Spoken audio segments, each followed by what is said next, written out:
Hello दोस्तों, मैं हूं आपका दोस्त एडवोकेट शिवेंद्र प्रताप सिंह। आज हम आपको बताएंगे, जब भी कभी पति के ऊपर पत्नी मेंटेनेंस का केस करती है, अर्थात धारा 125 सीआरपीसी का केस करती है, या वर्तमान समय में अगर बात करी जाए तो धारा 144 BNSS, ऐसे में पति हैरान होता है, परेशान होता है कि किस लीगल पॉइंट्स पे उसको रिप्लाई फाइल करने चाहिए और किस लीगल पॉइंट्स पर उसको क्रॉस एग्जामिनेशन करना चाहिए।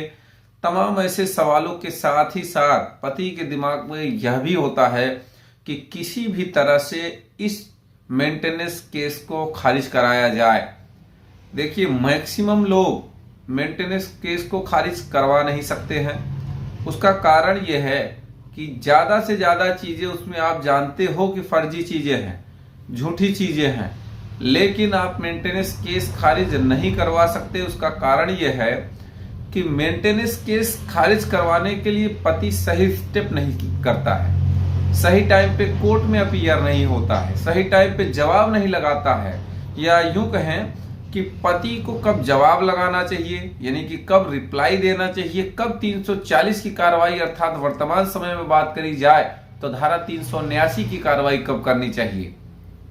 इन सब बातों का ध्यान रखना अत्यंत आवश्यक होता है, चाहे कोई भी केस हो। देखिए, सबसे पहले तो कुछ लीगल पॉइंट्स जान लीजिए जो मेंटेनेंस केस में आपको सुरक्षित रखेंगे, या मेंटेनेंस केस में रिप्लाई फाइल करते समय आपको ध्यान देना चाहिए। सबसे पहला तो आप ये समझें, पत्नी कितना पढ़ी लिखी है, कोई डिप्लोमा होल्डर है या नहीं है, पढ़ाई लिखाई के बारे में आपके पास क्या एविडेंस है। दूसरा ये कि क्या पढ़ी लिखी पत्नी कहीं जॉब कर चुकी है या कहीं जॉब कर रही है, या वो अर्न करने में सक्षम है। ये दो पॉइंट्स बहुत इंपॉर्टेंट हैं। तीसरा ये कि जो आप पे आरोप लगाया गया है प्रताड़ना के संबंध में, क्रुएल्टी के संबंध में, उसका कोई एविडेंस है भी या नहीं है, वास्तव में उसके साथ ऐसी कोई घटना हुई भी या नहीं हुई।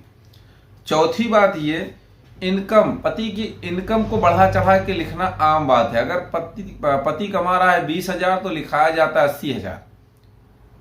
तो आपके पास तो इनकम एफिडेविट है या प्रूफ है, लेकिन आपकी पत्नी के पास आपके लिए जो भी प्रूफ है वो कुछ नहीं होगा।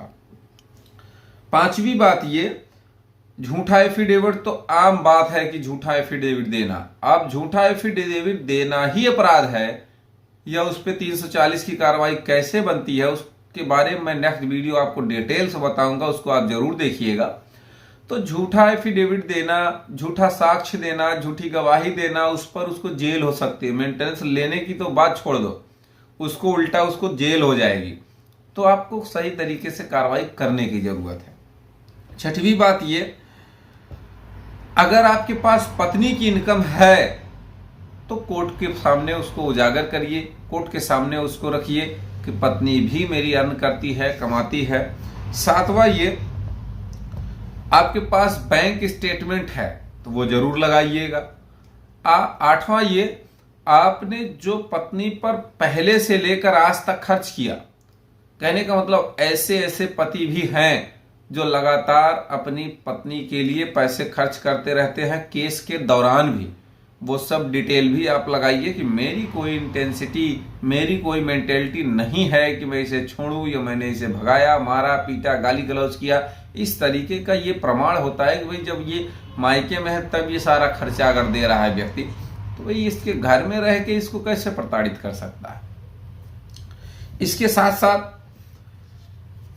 नौवीं बात, पत्नी जब भी कभी आपके खिलाफ कोई शिकायत दी हो या ना दी हो, कभी कोई आपके खिलाफ आपराधिक मुकदमा ना दर्ज कराया हो, कहीं थाने पे एप्लीकेशन भी ना दिया हो, आज अचानक से ऐसा हो गया है मुकदमेबाजी शुरू, तो इसके बारे में भी जिक्र जरूर करें। 10वीं बात ये कि अगर पत्नी ने आपके साथ कोई घटना की, कोई क्रुएल्टी की, कोई मार पिटाई की, कोई गाली गलौज की और आपने कोई मुकदमा कराया, उसके पारिवारिक जनों पर कोई मुकदमा कराया, तो ये साबित करता है कि पहले आपने जब मुकदमा करा तब उसने ये केस किया खुन्नस खाने के लिए या दबाव बनाने के लिए, या आपने डाइवोर्स केस फाइल किया। इस तरीके की बात जरूर ध्यान रखें। 11 नंबर का पॉइंट कि अगर पत्नी के द्वारा जो केस किया गया है उसके सापेक्ष या उससे रिलेटेड आपके पास कोई ऐसा एविडेंस है जो साबित करता है कि वो पूरा केस झूठा है, बल्कि उसने आपके साथ खुद अपराध किया है, वो ऐसे डॉक्यूमेंट्स को आप जरूर लगाएं कोर्ट में, जरूर आप कोर्ट को दें। क्योंकि देखिए, कुछ लोग कहते हैं अगर हम सारा एविडेंस दे देंगे, सब कुछ दे देंगे, वो कोई केस और ना बना दे। भैया, कोई कागज को चट नहीं कर जाएगा, या अगर कोई कागज बता रहा है कि इसने ये अपराध किया है तो वो अपराध को उसको मिटाकर उस पर दूसरा नहीं लिख दिया जाएगा। एविडेंस जो होता है वो हमेशा के लिए होता है। अगर आपने लगातार पेमेंट करी है तो क्या वो डिलीट मार देगी, या बैंक स्टेटमेंट को चट कर जाएगी, या बैंक में जो आपने भेजा है वो डिटेल खा जाएगी? कभी नहीं। जो प्रमाण आपके पास है वो रहेगा ही रहेगा, उसमें कोई छेड़खान नहीं, कोई कर ही नहीं सकता है। एविडेंस नहीं मिटता है कभी भी। बात करते हैं नेक्स्ट। अब आप अपनी लायबिलिटीज जरूर बताएं कि आपके पास पत्नी के अलावा क्या खर्चे हैं, किसकी जिम्मेदारी है, इन सब चीजों को जरूर बताना चाहिए। नंबर 12, अगर आपके पास कोई लोन है, कोई भी लोन है, तो उसका जिक्र और उसका डॉक्यूमेंट जरूर आप लगाएं। 13 नंबर का पॉइंट, आपने शादी में आपको क्या क्या मिला और आपने क्या क्या दिया, या शादी कितने समय की हो गई है। आप भाई 5 साल 6 साल 8 साल रहे, जीवन सब सही चला, अचानक से तो ऐसा क्रूरल्टी होने लगी, अचानक से घरेलू हिंसा होने लगी, अचानक से तुम्हें गाली गलौज, मारा पीटा जाने लगा, दारू पीने लगा पति, तमाम चीजें ऐसी होती हैं जो ये प्रूफ करती हैं कि अगर शादी से 7 साल जीवन सही चला, 5 साल जीवन सही चला, तो जाहिर सी बात है इतना तेजी से व्यक्ति खराब नहीं हो सकता। कुछ ना कुछ गलतियां, कुछ ना कुछ कमियां पति और पत्नी दोनों में रही होंगी, हो सकता है इसके वजह से ये केस शुरू हुआ।